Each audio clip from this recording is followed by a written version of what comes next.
sex, drugs, and rock and roll. That is simply put what Mick Jagger's reputation is built upon. Leading the Rolling Stones, his journey through time is adorned with myriad relationships, from fleeting encounters to enduring bonds spanning decades. In addition, he is also so rebellious that it's hard to imagine all that was done by just one man.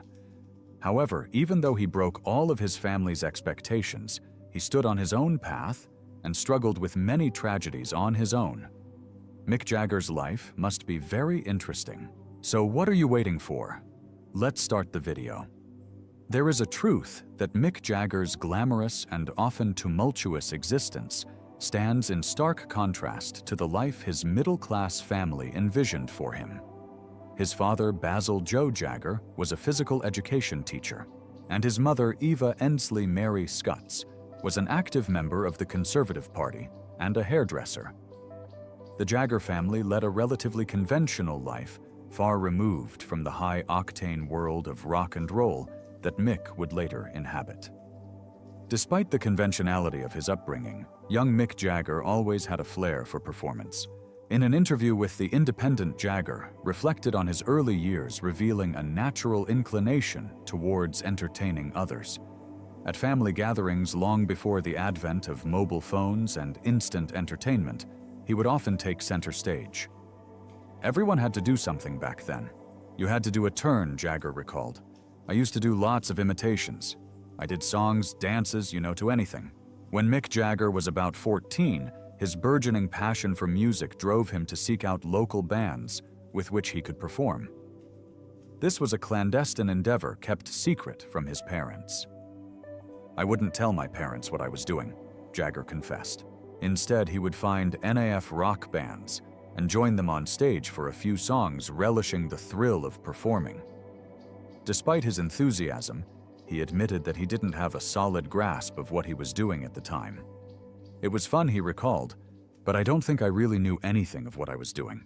Jagger's clandestine forays into the local music scene were a stark departure from the academic aspirations his family had for him. The allure of music and performance was too powerful to resist. His secret performances with local bands were not just a form of rebellion against the academic path laid out for him, but also an exploration of his true passions.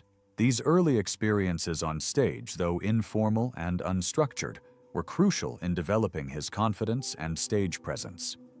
We all know that Mick Jagger and Keith Richards form one of the most legendary songwriting duos in rock music history, credited with creating iconic tracks like Jumping Jack Flash and I Can't Get No Satisfaction. However, their partnership might never have materialized if not for a serendipitous encounter at a train station. The origins of their relationship date back to their early childhood. Jagger and Richards first met at Wentworth Primary School in Dartford, England. As children, they were acquainted but not particularly close friends. Their lives took separate paths when they moved on to different secondary schools, causing them to lose touch. Years later, fate intervened. One day, while both were teenagers, they happened to cross paths at the Dartford train station. This chance meeting would prove to be pivotal. In his autobiography, Life, Keith Richards vividly recounts the moment he recognized Jagger. Richards shared that he was carrying a couple of blues records which caught Jagger's attention and sparked a conversation. This mutual interest in music rekindled their acquaintance and laid the foundation for their future collaboration. Richards detailed this encounter in a letter to his Aunt Patty penned shortly after their reunion. In the letter, he described how a guy I knew at primary school had approached him. This simple reconnection marked the beginning of a dynamic partnership that would revolutionize rock music. As fate would have it, Keith Richards was carrying a Chuck Berry record with him on that fateful day at the Dartford train station, which served as the catalyst for a conversation that would change the course of rock music history. The record caught Mick Jagger's attention, sparking an animated discussion about their mutual love for music. This shared passion formed an immediate bond between them. In his autobiography, Life Richards recounts the excitement of that meeting and the conversation that ensued.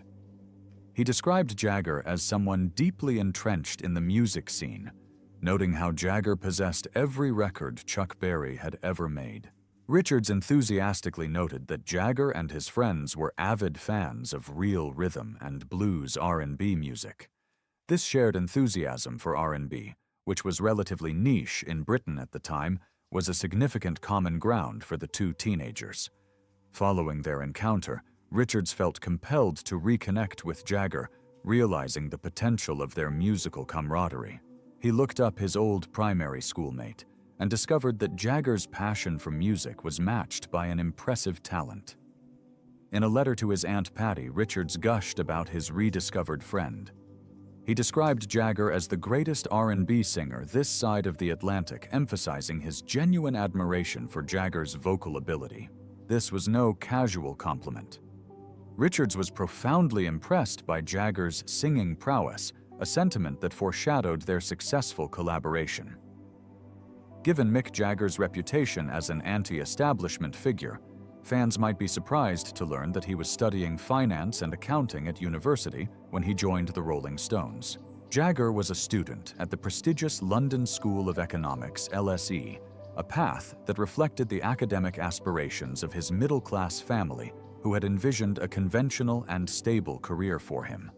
Despite his academic commitments, Jagger's passion for music was undeniable. His chance reconnection with Keith Richards at the Dartford train station rekindled his interest in performance, and soon he found himself playing shows alongside his newly rediscovered friend. At the beginning of their journey, the Rolling Stones had a modest schedule. As Jagger joked to Rolling Stone, the band only had about 1 gig a month, which made it relatively easy for him to balance his schoolwork with his burgeoning dreams of musical stardom.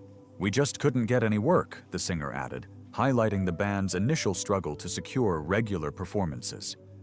This period was crucial for Jagger, as it allowed him to develop his skills and stage presence without the immediate pressure of constant performances. It also gave him time to weigh his options and consider his future. His studies at LSE were demanding, yet he managed to juggle his academic responsibilities with his musical aspirations, a testament to his determination and time management. However, as the Rolling Stones' popularity began to grow, the balance between academia and music became increasingly difficult to maintain. The band's energetic performances and distinctive sound started to attract a following, and opportunities for more frequent gigs began to arise. With their rising fame, the stakes were higher, and Jagger faced a significant decision. Mick Jagger's decision to leave his studies at the London School of Economics and pursue a career in music was met with significant resistance from his parents. The challenge of defying their expectations added a layer of difficulty to his choice. "It was very, very difficult because my parents obviously didn't want me to do it," Jagger revealed. His father, Basil Joe Jagger, was particularly opposed to the idea. The prospect of his son abandoning a secure academic path for the uncertainty of a music career was infuriating to him.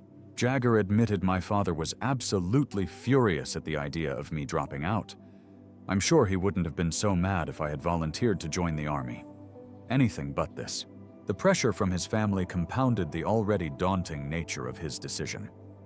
Despite the practical and social pressures, Jagger found little satisfaction in his studies.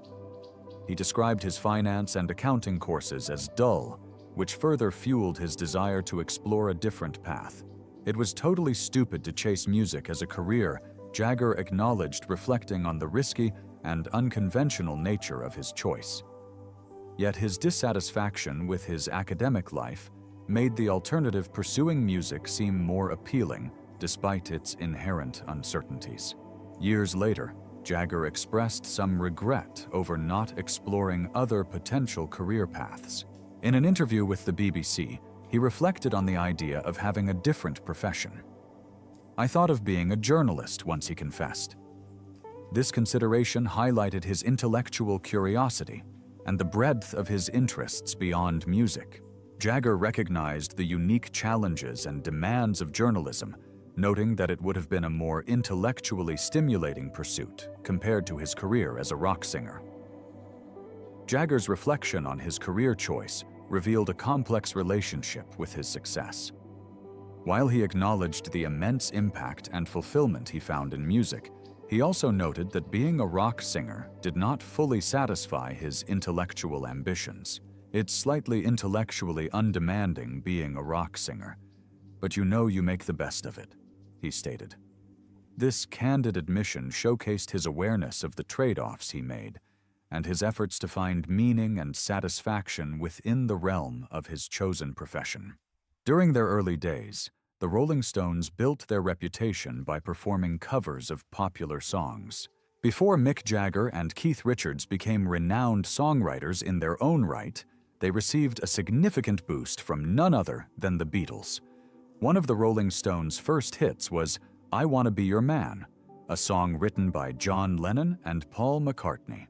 Jagger recounted this experience to Rolling Stone in 1968, remembering how the Beatles approached them with the tune. They said they had this tune, he recalled, noting that the song sounded pretty commercial. When the Rolling Stones performed "I Wanna Be Your Man," they added their unique twist to it, infusing the song with an Elmore James style.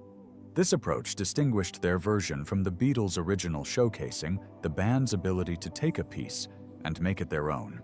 The success of this song helped to establish the Rolling Stones in the music scene and provided a foundation upon which Jagger and Richards could build their songwriting partnership.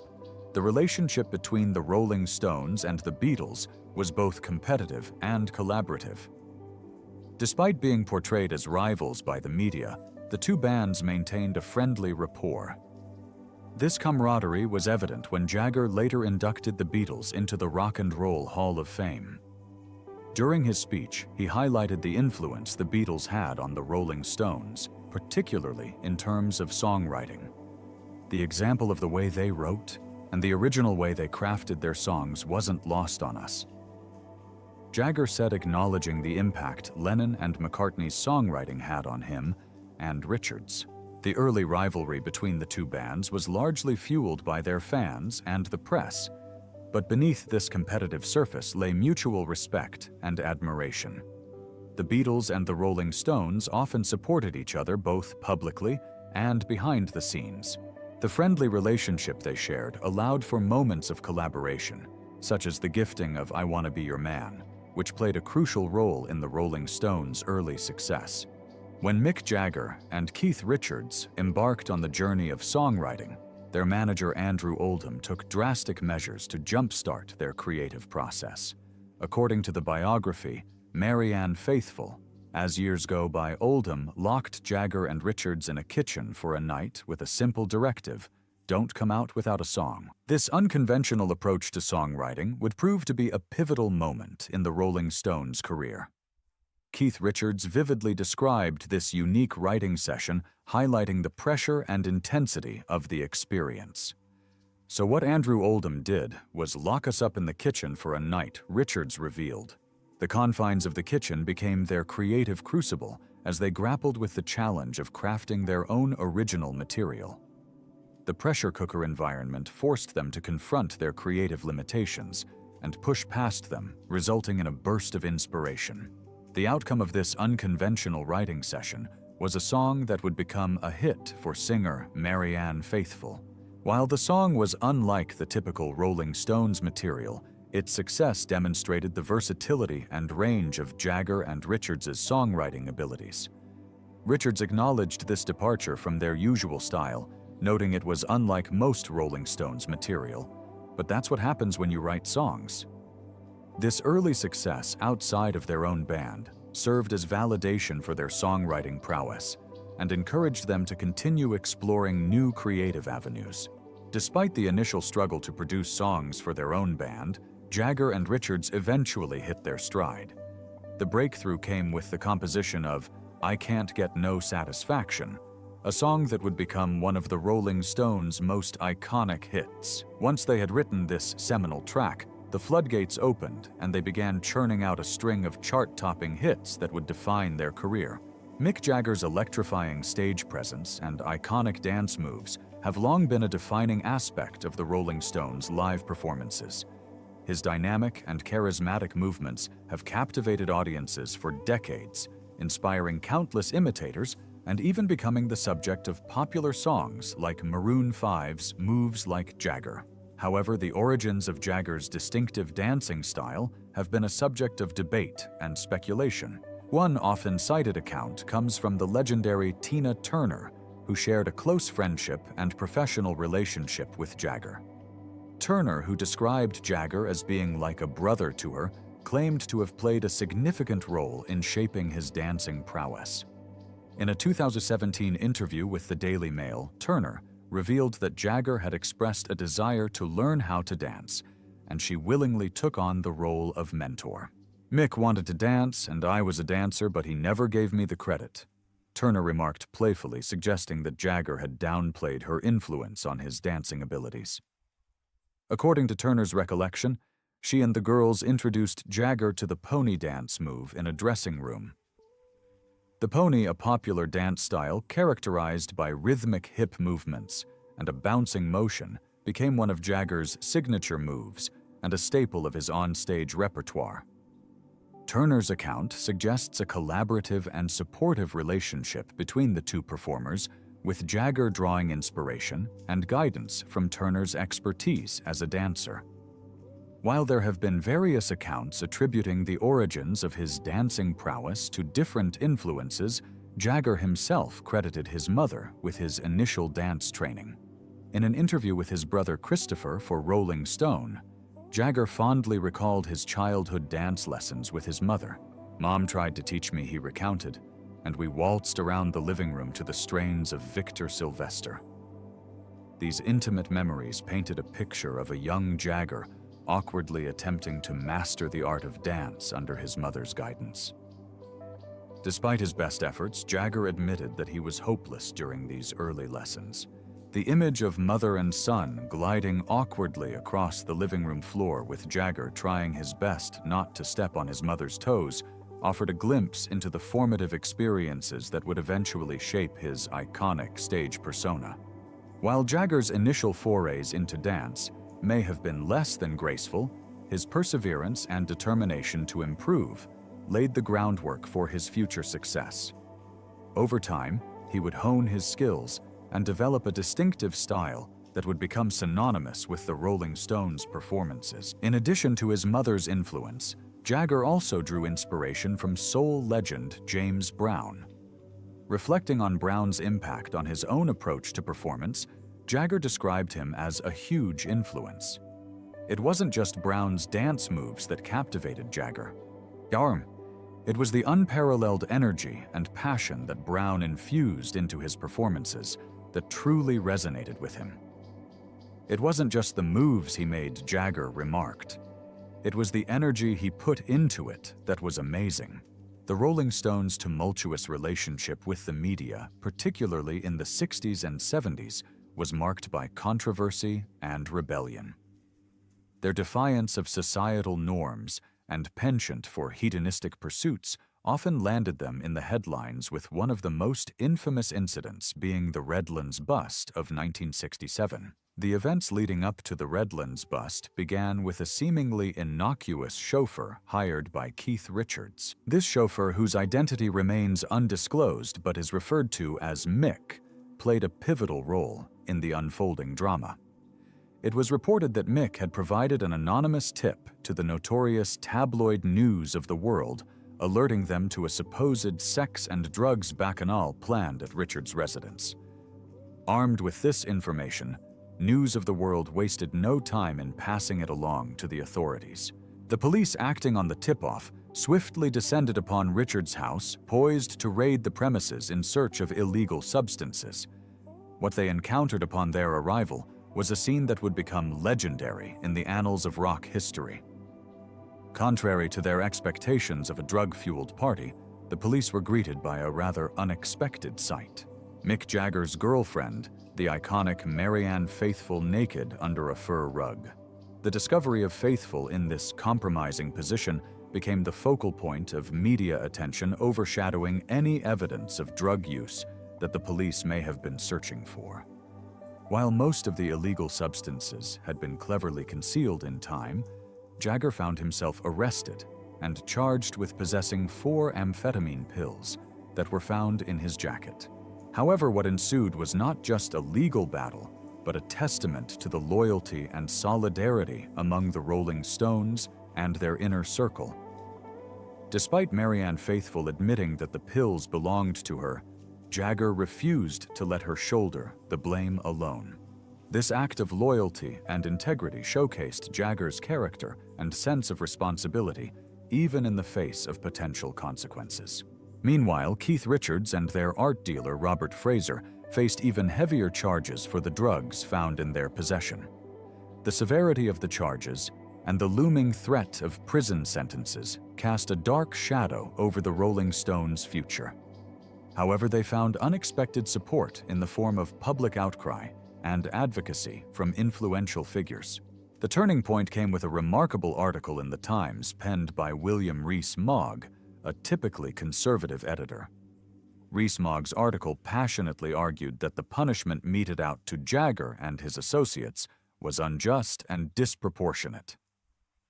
Rees-Mogg's intervention sparked a wave of public sympathy and support for the Rolling Stones.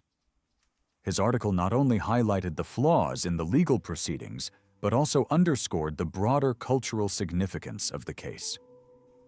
The public outcry that followed Rees-Mogg's article put pressure on the authorities to reconsider their stance, leading to a dramatic turn of events. Ultimately, the Rolling Stones and their associates were spared from serving prison sentences. The charges against them were dismissed, thanks in large part to the public support generated by Rees-Mogg's article.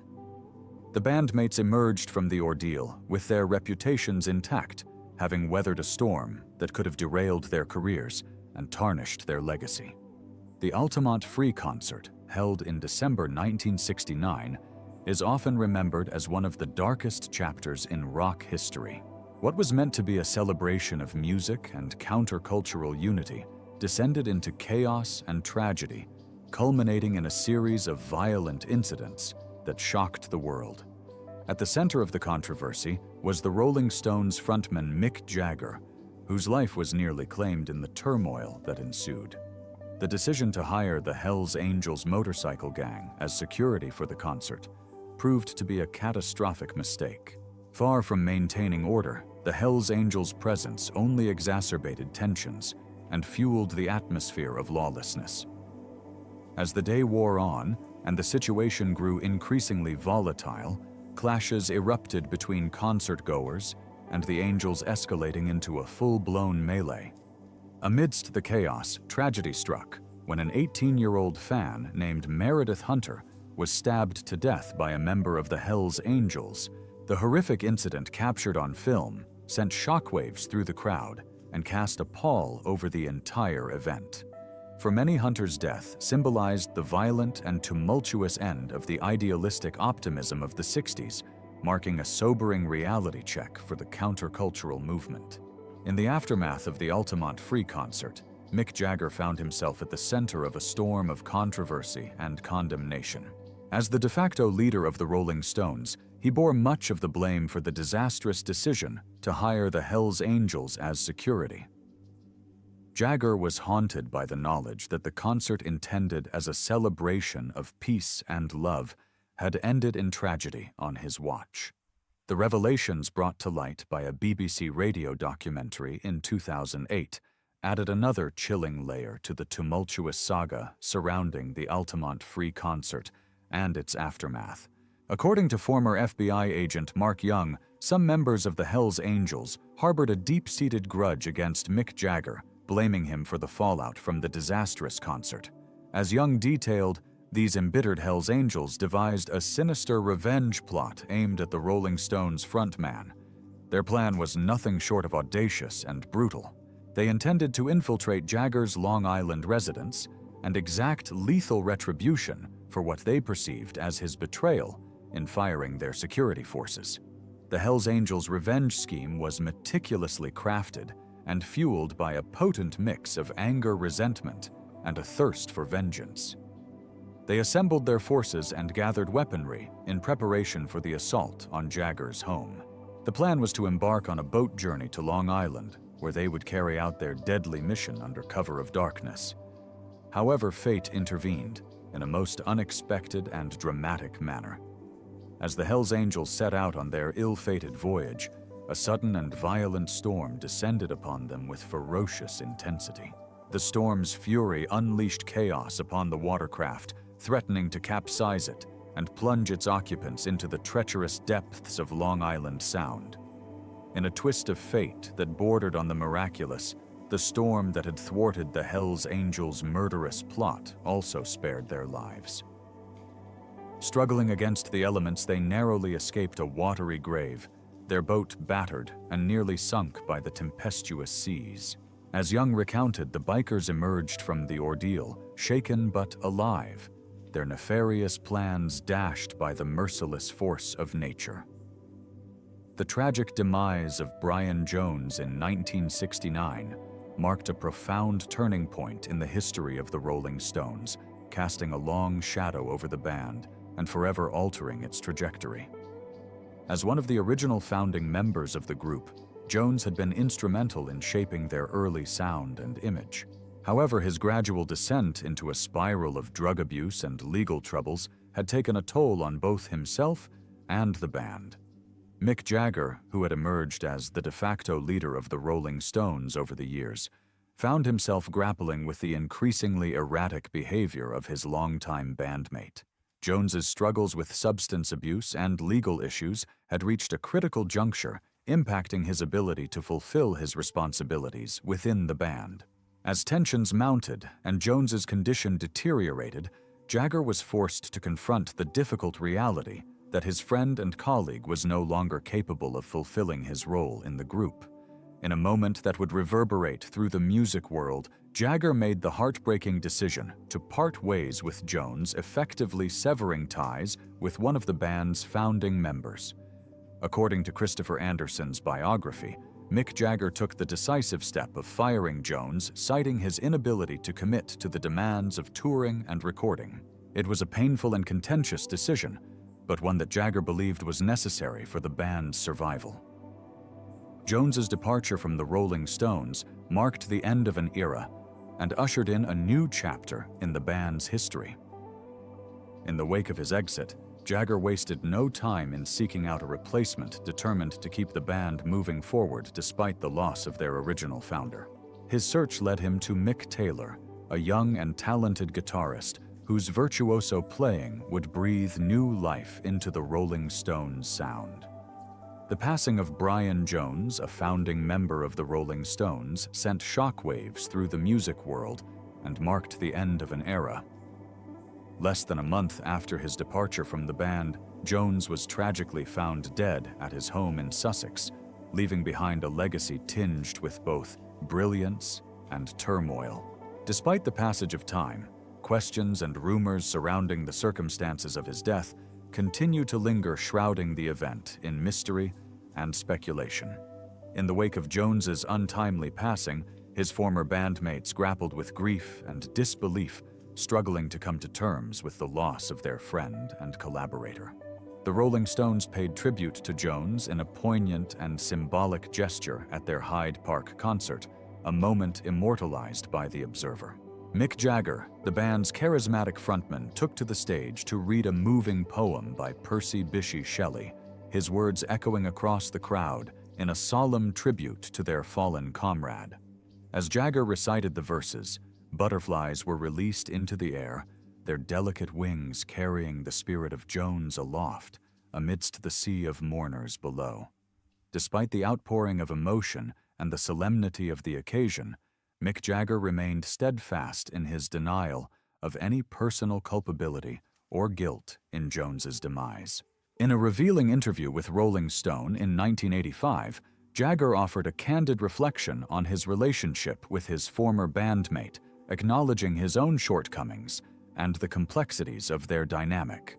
"I do feel that I behaved in a very childish way," Jagger admitted, reflecting on the conflicts and tensions that had characterized their interactions. But unfortunately, he made himself a target for it. Jagger lamented, alluding to Jones's struggles with drug addiction and the toll it had taken on their relationship.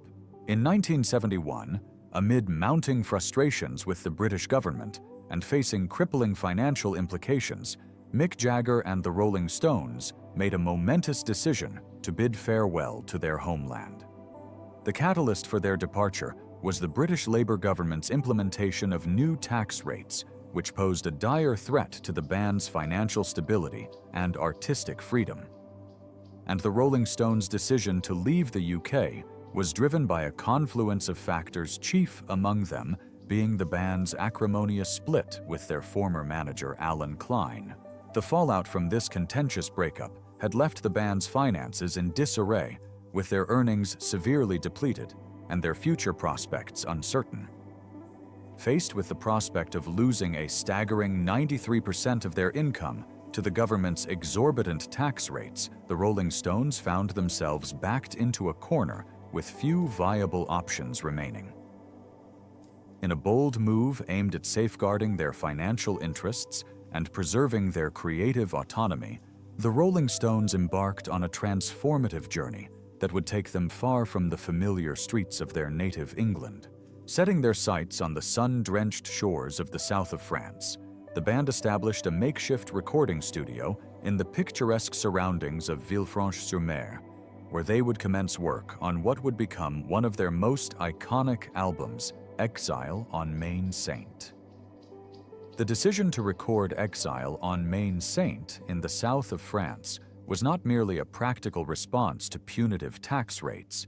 It was a profound statement of defiance against the British government and a declaration of independence by the Rolling Stones. In the documentary Stones in Exile, Keith Richards vividly recounted the tumultuous circumstances surrounding the album's creation, describing a palpable sense of disillusionment and alienation among the band members. There was a feeling you were being edged out of your own country by the British government, Richards reflected, highlighting the band's growing disillusionment with the political establishment.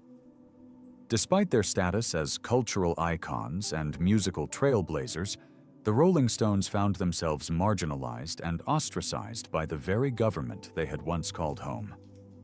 The decision to relocate to the south of France represented a bold act of resistance against the forces of oppression and a defiant assertion of their artistic freedom. In the sun-drenched enclave of Villefranche-sur-Mer, Mick Jagger and his bandmates found refuge from the stifling confines of their homeland, creating a makeshift recording studio in the basement of a dilapidated villa. It was a far cry from the state-of-the-art facilities they were accustomed to, but the band embraced the challenge with characteristic tenacity and creativity. The recording process for Exile on Main Saint was marked by chaos, spontaneity, and a relentless pursuit of artistic perfection. Despite the drugs, the cramped quarters, and the improvised nature of their surroundings, the Rolling Stones poured their hearts and souls into every note, channeling their frustrations and disillusionment into a sprawling double album that defied categorization and challenged conventions. For Mick Jagger, the creation of Exile on Main Saint was a deeply personal journey, reflecting his own nomadic spirit and restless quest for belonging. As the Evening Standard reported, Jagger's affinity for life beyond the borders of the UK is evident in his extensive property portfolio, which includes homes in Los Angeles, France, and the Caribbean island of Mustique. His decision to purchase a $1.4 million house in Florida for his partner, Melanie Hamrick, in 2020 further underscores his commitment to a life untethered by geographical boundaries. Mick Jagger's foray into the world of acting has been as eclectic and unpredictable as his legendary music career, marked by a series of sporadic yet memorable performances that have left an indelible mark on the silver screen. His acting journey began with a splash in the cult classic Performance, where he portrayed a drugged-out rock star living a hedonistic lifestyle with 2 women. The role, noted by The Guardian, wasn't too far removed from Jagger's own persona, lending an air of authenticity to his portrayal. Following his debut in Performance, Jagger's acting pursuits led him to take on the iconic role of the famous Australian outlaw, Ned Kelly, in the aptly titled film Ned Kelly. However, Despite the anticipation surrounding the project, the film failed to garner the acclaim and recognition that Jagger had hoped for, leaving his acting ambitions somewhat unfulfilled. Undeterred by setbacks, Jagger's next endeavor took him into the realm of cult cinema, where he was linked to one of the most iconic characters in film history, the flamboyant mad scientist Dr. Frank N. Furter in the Rocky Horror Picture Show. While the role ultimately went to Tim Curry, producer Lou Adler revealed to Rolling Stone that there was speculation about Jagger's potential involvement, though it remained uncertain whether he would have seriously considered taking on the part.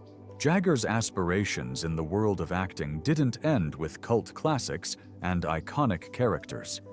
He also sought out more prestigious roles, including an ambitious attempt to portray the legendary composer Mozart in the Oscar-winning film Amadeus.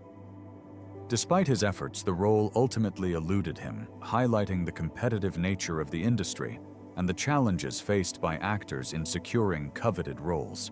In a candid interview with Rolling Stone, Jagger reflected on the highs and lows of his acting career, expressing a pragmatic outlook on the challenges of securing roles in major studio productions. "You have to have your nose to the ground for what parts are going around the major studios, which are very few," he remarked. "They're mostly written with some guy in mind, and you only get the part if he gets ill or something." Despite the setbacks and rejections he has faced, Jagger's unconventional film career continues to evolve, with his latest role in 2019's The Burnt Orange Heresy, showcasing his enduring passion for storytelling and his willingness to explore new creative horizons. As the Rolling Stones entered the 1980s, they stood atop the pinnacle of commercial success, basking in the adulation of fans worldwide. However, behind the scenes, tensions simmered among the bandmates, threatening to rupture the tight-knit camaraderie that had long defined their legendary partnership. Keith Richards, in his revealing autobiography Life, unveiled a poignant anecdote that shed light on the internal strife brewing within the band, particularly involving drummer Charlie Watts and frontman Mick Jagger. Richards recounted a pivotal moment where Watts found himself pushed to his breaking point by Jagger's burgeoning ambitions and burgeoning ego. At the time, Jagger was poised to embark on a solo venture, a decision that would have profound ramifications for the band's dynamic. As Jagger set his sights on solo stardom, Richards observed a troubling transformation in his bandmate, describing it as LVS, or lead vocalist syndrome. In essence, Jagger's burgeoning ego and desire for individual acclaim threatened to overshadow the collective ethos of the Rolling Stones, leading to tensions within the group. The specter of Jagger's solo aspirations loomed large over the band, casting a shadow of uncertainty and discord over their future. While Jagger's solo endeavors would ultimately yield remarkable success, including smash hit albums and acclaimed duets with musical luminaries such as David Bowie and Tina Turner, the process of his departure from the band was fraught with conflict and uncertainty. For Watts and the rest of the band, Jagger's solo pursuits represented a seismic shift in the group's dynamic, raising questions about their collective identity and future trajectory. As Jagger's star continued to rise in the realm of solo artistry, tensions simmered within the Rolling Stones, threatening to rupture the bonds that had sustained them through decades of musical triumphs and tribulations. The strain within the band reached a crescendo as Jagger's ego grew increasingly inflated, prompting Richards to sound the alarm on what he perceived as a dangerous trend. In Richards' eyes, Jagger's ego had grown too big for his own good, a sentiment echoed by many within the band and the broader music industry. The tensions brewing within the Rolling Stones finally reached a boiling point in 1984, culminating in a dramatic confrontation between Charlie Watts and Mick Jagger that would go down in rock and roll lore. The incident unfolded in the early hours of the morning as Jagger summoned Watts over the phone in an Amsterdam hotel, demanding his presence with a casual yet commanding tone. "Where's my drummer?" Jagger's words reverberated through the dimly lit corridors, setting the stage for a showdown that would forever alter the dynamics of the band. Watts, weary and exasperated by Jagger's domineering attitude and sense of entitlement, reached his breaking point as he stormed into Jagger's room clad in an impeccably tailored Savile Row suit. The contrast between Watts's dignified appearance and Jagger's rock star persona was stark emblematic of the underlying tensions simmering beneath the surface.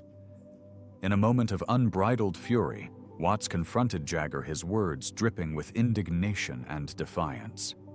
"Never call me your drummer again." Watts's voice was laced with a steely resolve as he delivered a stern warning to his bandmate. The tension in the room was palpable as Watts stood his ground, his eyes locked with Jagger's in a silent battle of wills. And then in a sudden and shocking twist, Watts's simmering anger erupted into a physical altercation as he delivered a swift and decisive blow to Jagger's face. The impact sent Jagger reeling backward, his body careening towards an open window overlooking a tranquil canal below. As Jagger teetered on the brink of disaster, his life flashing before his eyes, it was Keith Richards who intervened, saving his bandmate from a potentially fatal fall. With lightning reflexes, Richards lunged forward, grasping Jagger's jacket with a vice-like grip and pulling him away from the precipice. In that fleeting moment, amidst the chaos and confusion, the bonds of brotherhood that had forged the Rolling Stones were laid bare, as Richards risked life and limb to save his friend and bandmate from a tragic fate. The aftermath of the altercation reverberated through the corridors of the hotel and beyond, sending shockwaves through the music world and sparking intense speculation about the future of the Rolling Stones. Yet despite the gravity of the situation, the band managed to weather the storm. The incident served as a wake-up call for Jagger and Watts, forcing them to confront the simmering tensions that had threatened to tear the band apart. Mick Jagger's persona as a rock icon extends far beyond his musical prowess, encompassing his larger-than-life presence as a symbol of rebellion, charisma, and unabashed passion. Central to this image is the enduring rumor that Jagger has engaged in liaisons with an astonishing number of individuals, cementing his status as a legendary Lothario within the annals of popular culture. The myth surrounding Jagger's sexual conquests reached legendary proportions, fueled by sensational rumors and salacious gossip that circulated within the hallowed halls of the music industry and beyond. According to his biographer Christopher Anderson, the enigmatic frontman has purportedly indulged in the company of an estimated 4,000 different partners, a staggering figure that has captivated the imagination of fans and admirers worldwide. In an interview with Extra, Anderson confirmed the veracity of this claim, asserting that Jagger's insatiable appetite for romantic encounters has left an indelible mark on his legacy. However, Jagger's romantic exploits were not confined to conventional notions of gender and passion, as Anderson revealed in his biography. According to the biographer, Jagger himself acknowledged the fluidity of sexual orientation, asserting that everyone is basically bisexual. This revelation adds a layer of complexity to Jagger's persona, challenging traditional notions of identity and desire, while underscoring his reputation as a libertine unbound by societal conventions. The allure of Jagger's magnetism extended beyond the confines of mere mortals, encompassing a constellation of celebrities and luminaries who were drawn to his irresistible charm and charisma. According to reports from Far Out magazine, Jagger's famous paramours included an array of A-list personalities such as Madonna, Carla Bruni, Angelina Jolie, and Farrah Fawcett, each adding a touch of glamour and intrigue to his storied romantic history. The dynamic between Mick Jagger and Keith Richards has long been a focal point of fascination for fans and critics alike, characterized by a complex interplay of camaraderie, competition, and occasional conflict.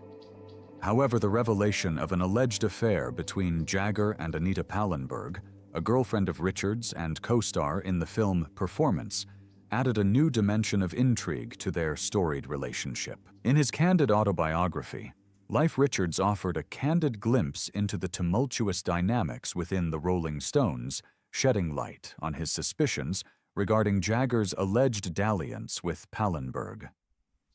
Richards admitted that he had harbored lingering doubts about the nature of Jagger's relationship with Pallenberg, noting subtle cues and behaviors that fueled his suspicions. Despite Jagger's outward demeanor of nonchalance, Richards claimed to have sensed an underlying tension and secrecy that hinted at a deeper connection between the two. The alleged affair between Jagger and Pallenberg was a source of contention within the inner circle of the Rolling Stones, casting a shadow of doubt and distrust over their interpersonal dynamics. Richards' candid admission of his suspicions underscored the fragile nature of trust and loyalty within the band, revealing the undercurrents of jealousy and betrayal that simmered beneath the surface. Anita Pallenberg, for her part, vehemently denied the allegations of an affair with Jagger, dismissing them as baseless rumors in a 2008 interview with The Guardian. Her denial cast further doubt on the veracity of Richards' claims and added a layer of ambiguity to the narrative surrounding the alleged infidelity. Despite Mick Jagger's reputation as a legendary ladies' man, characterized by a whirlwind of romantic entanglements and high-profile relationships, his matrimonial history is surprisingly sparse, with only one official marriage to his name.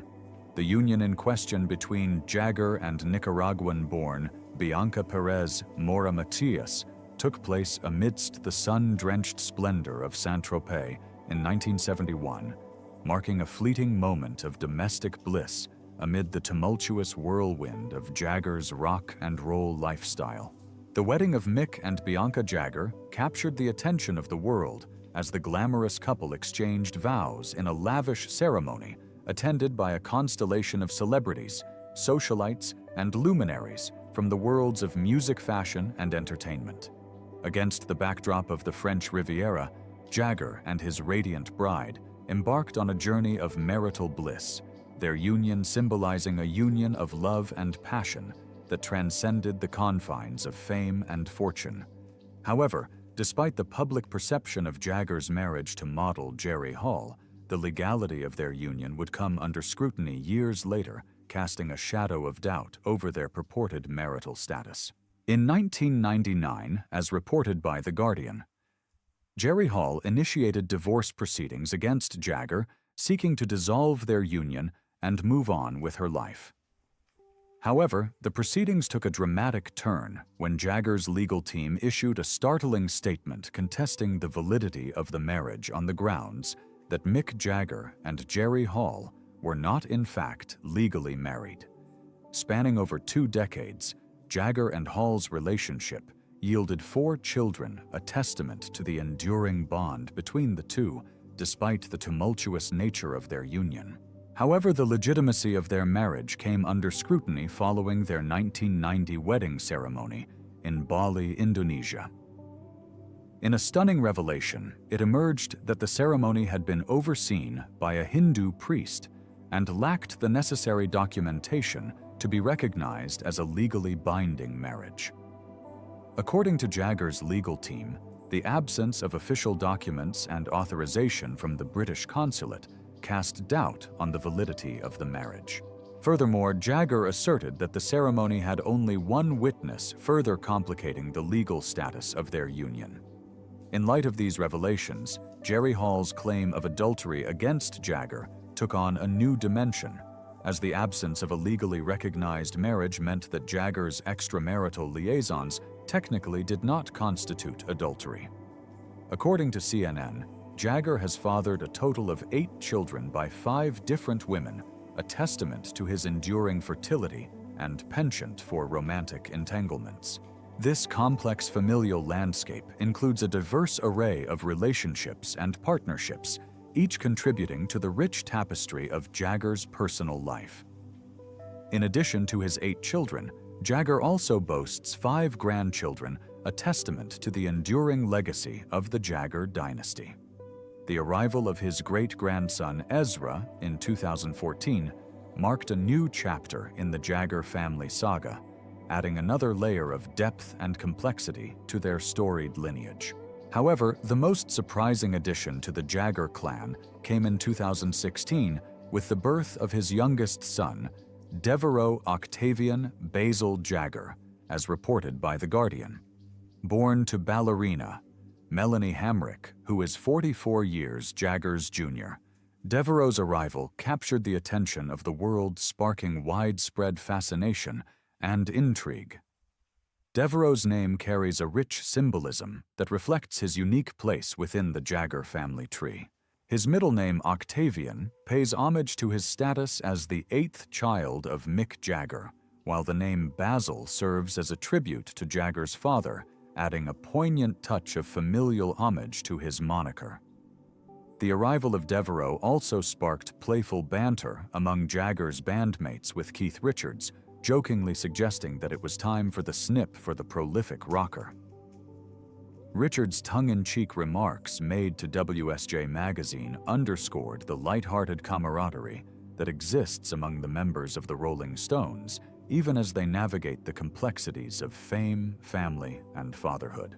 Despite his advancing age, the legendary rocker continues to defy expectations, forging ahead with a relentless passion and boundless energy that belies his 70-plus years. From his prolific output of children to his ongoing musical endeavors with the Rolling Stones, Jagger's journey is a testament to the enduring power of rock and roll.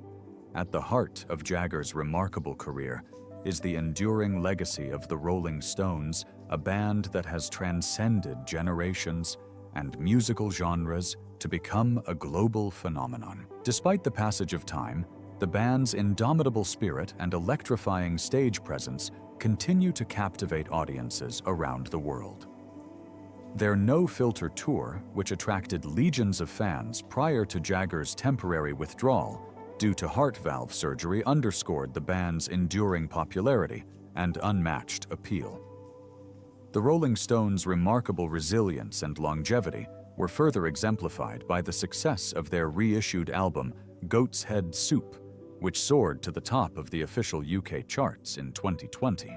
This milestone achievement solidified the band's status as trailblazers in the music industry, setting a new benchmark for longevity and staying power.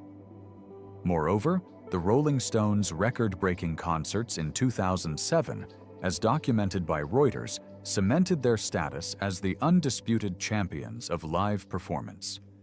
With their A Bigger Bang tour, the band shattered records and made history, earning accolades from Guinness World Records as the most successful tour in the world.